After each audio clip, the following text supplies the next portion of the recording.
32 години оваа држава има метастаза. Метастаза наречена СДСМ, ДПМН и ДУИ. Оваа држава, таква каква што е, во оваа констелација, искрено не сум убеден до кога би обстојала. Затоа јас како млад човек сум сватил дека ако сакам да ги променам работите, можам да ги направам единствено преку политичка партија. Политичката партија Демократи ја препознав како опција која што има граѓански капацитет, без разлика на етничка, верска припадност, да ги соедини граѓаните и да направиме едно општество каде што ќе има закон, владење на правото и ред во државата. Ова го кажам бидејќи од се ова што гледаме до сега, можеме само да видиме дека во оваа држава ниту има ред, ниту се почитува законот, ниту имаме економска политика, ниту имаме здравствена политика, ниту имаме политика на образование. И некој ќе рече или ќе се запраша зошто, тоа е многу јасно, бидејќи имаме таму структури кои што буквално, слободно ќе кажам, се неписмени. Јас сум завршил безбедност и евроатлантски интеграции на факултетот за безбедност во Скопје. Ако завршив јас безбедност и евроатлантски интеграции, јас можам да зборувам за евроинтеграцијски процеси за област на безбедност. Не може Бујар Османи, кој што е абдомен хирург, да биде министер за надворешни работи. И ќе се чудиме зошто паднатме сега во ќош со тој француски предлог. Ќе се чудиме како бугарите на некој начин преку користење на Европската Унија исто така не ставува во една позиција која што е многу тешка за нас.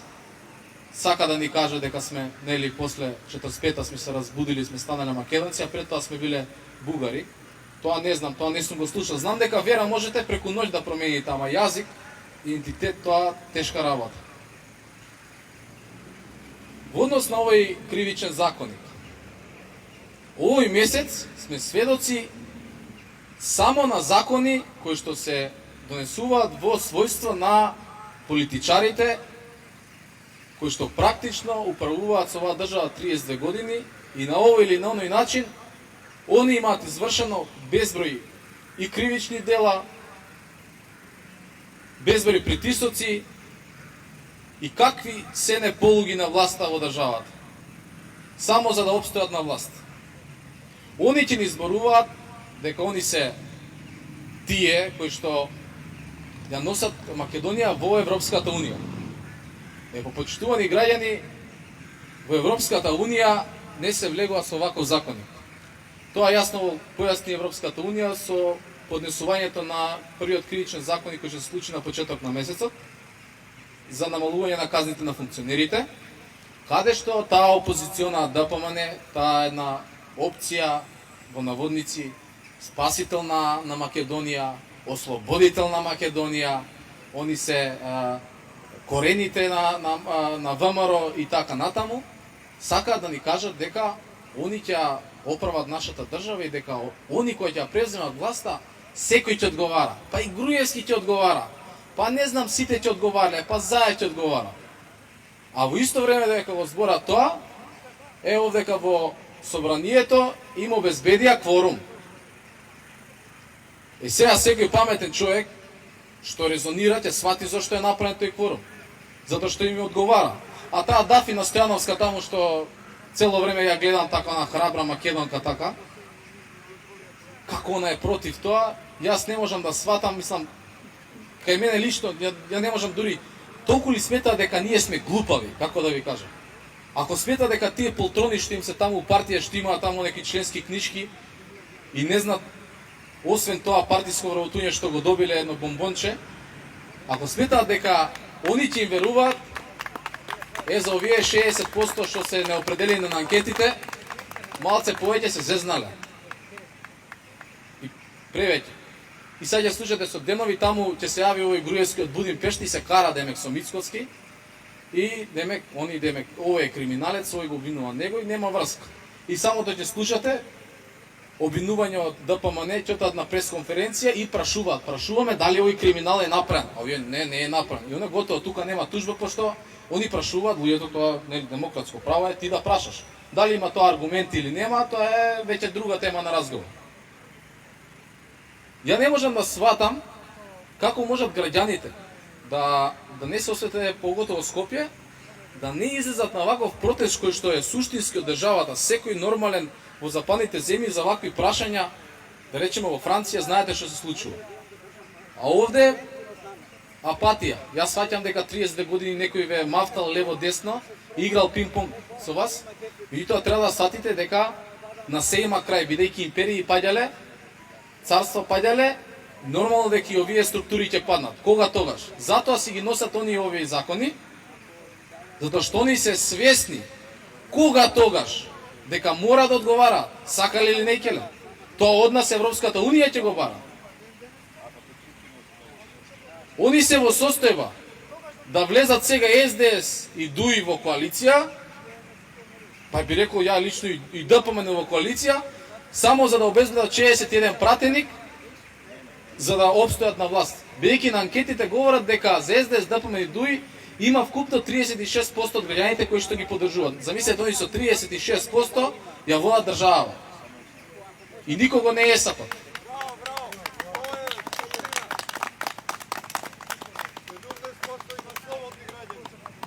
Ќе прашаме исто, како може за 78% да им одговара покачувањето, а не може да на пензионери, на полиција, на здравство да ги покачат платите.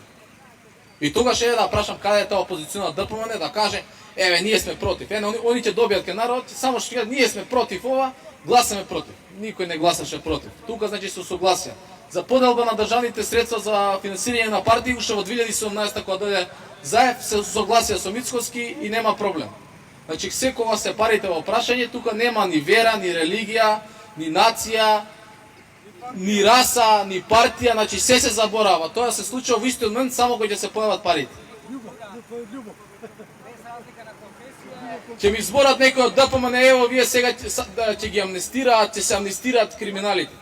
Абе луѓе, абе вие во 2011 толку безобразно после изборите 2011 ги амнестиравте хашките случаеви, кои што мачеле, измачувале наши сограѓани, не мора да кажам македонци, сограѓани наши. И ние носиме амнестија на тоа. Односно они. И затоа еве да ги слушнам од ДПМН нека ми кажат зошто они донесоа таква амнестија. Еве нека повелат, нека ми кажат што толку ги доведе да им дадат амнестија. А па еве не сега слушам и од дел од албанските партии, од Алијанса. Ако се правило генерална амнестија за упад во собрание, кој што јас искрено не го поддржувам, нема никош да предложам таков чин на насилство, на упад во собрание. Тоа се случи само овде во Македонија и на ниедно друго место. Во Украина, во Молдавија може ќе си степат 2-3 бокса, ама она што се случи беше катастрофа. За тие поедини полицајци па таму што пееа заедно со нив, тоа е друга тема која што исто така не сакам да коментирам. Што беше жално за мене, поразително. Како што кажува господинот, беа извисени. Тоа се тие лесни глави, кои што ги нарекувам, каде што ќе го слуша партискиот лидер кој што им беше во Виена, па се врати истата вечер да им кажам колку е загрижен за нив, нели? Колку он ќе лежал за нив, нели, во затвор. Само да ги ослободат, он ќе лежи, Груевски ќе лежал. И кога му дојде да лежи, си се договорија, еве го во Будимпешта, 5 години човекот си ужива и нема галја, замислете во Гепек човекот до Будимпешта кичмата е изместил, не знам што се не дури човек да го жали, да ви кажам искрено. Која бедотија? Која бедотија? Многу процеси, господине, се договорени во оваа држава. Не е еден процес, ви кажав дека кога станува збор за некои работи кои што нив ги интересира, они се договараат. Меѓутоа вака меѓу граѓаните создаваат кавги, ете ова е комуњар, ова е патриот, нели? И после тоа граѓаните се раскарани. Роднини се раскарани практично. Јас знам многу фамилии што се раскарани поради политички партии. Ја мислам дека политичка партија треба да обедини, не да раскара. Јас ако некоја политичка партија, ако е добар човекот, нема врска од која политичка структура, ако има капацитет, треба да му се даде шанса. Не е тоа нешто, не знам, значи во светот и во Америка постои лобирање, мислам тоа е легално кај нив, да лобира за понатака да има нешто. И тоа он го работи тоа совесно и одговорно, а не во оваа држава каде што на секој чекор буквално не можам да слушнам на вести една позитивна работа во држава. Нема кажете ми некоја позитивна работа во држава, кажете ми ја ќе бидам среќен. Мобинг и тортура затоа што се поддржува пороците во општеството. За пороците тоа нормално во држава која што е економски слаба, нормално е дека граѓаните се повеќе ќе се коцкаат. И Морален, етички и духовен фактор. да. Така да затоа сметам дека сите граѓани ние треба да излеземе и да го искажеме нашиот капацитет, бидејќи верувајте, ние сме многу попаметни од нив, ние сме многу помудри од нив. Затоа што они немаат капацитет да водат семејство, а не пак ќе водат држава. И па ќе го кажам примерот и со Бранко Црвенковски кој што стана премиер таму на 27-8 години, Лјупчо Ѓорѓевски на 26, комитата во водата, па сега го плюка дека бил голем бугарин и така натака, истите му бацуваа нозе на тој истиот.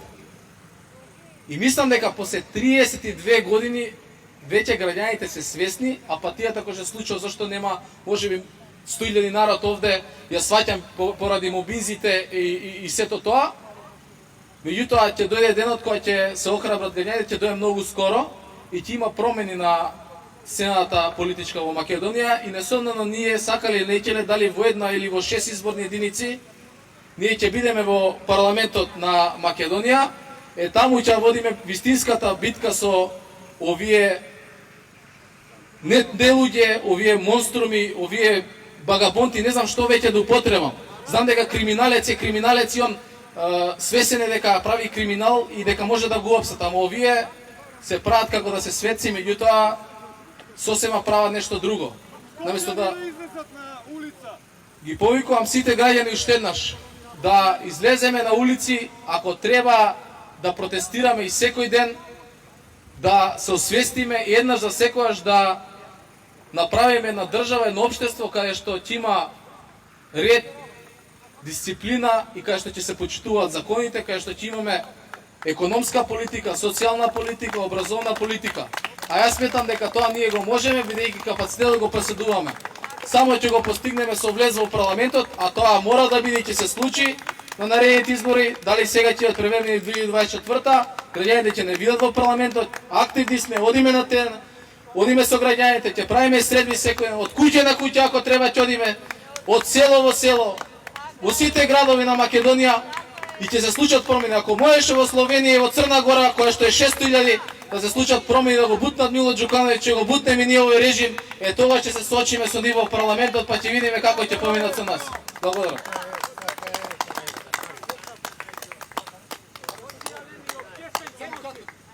Имаме социјален и општествен геноцид. Ние дојдовме при крајот на овие злосторници, што се во собрание, повеќето од нив што гласаат за да се ги намалат казните, да не лежат по затвори, да променат кривични закони, да се амнестираат и да промовираат криминал и плачки во Македонија. Крајот ви доаѓа на сите кои што се занимавате со криминал, мито, корупција, кои што ја уништивте Македонија ове 32 години како демократи, кои ќе бидеме во собрание, ќе се избориме да се промени законот, ќе се вратиме назад од 1991 како независна држава, ќе промениме се и ќе бараме од сите вас да имате одговорност и најважно што е да го докажете вашето потекло на вашите милиони, милиарди. Све што не може да докажете дека сте го стекнале на чесен начин со работа, ќе го вратите и ќе скапите по зандани. Друго чаре нема. Да живее демократи, да живее Македонија, македонскиот народ и сите други народи и народности. Makedonija večna i vekovita.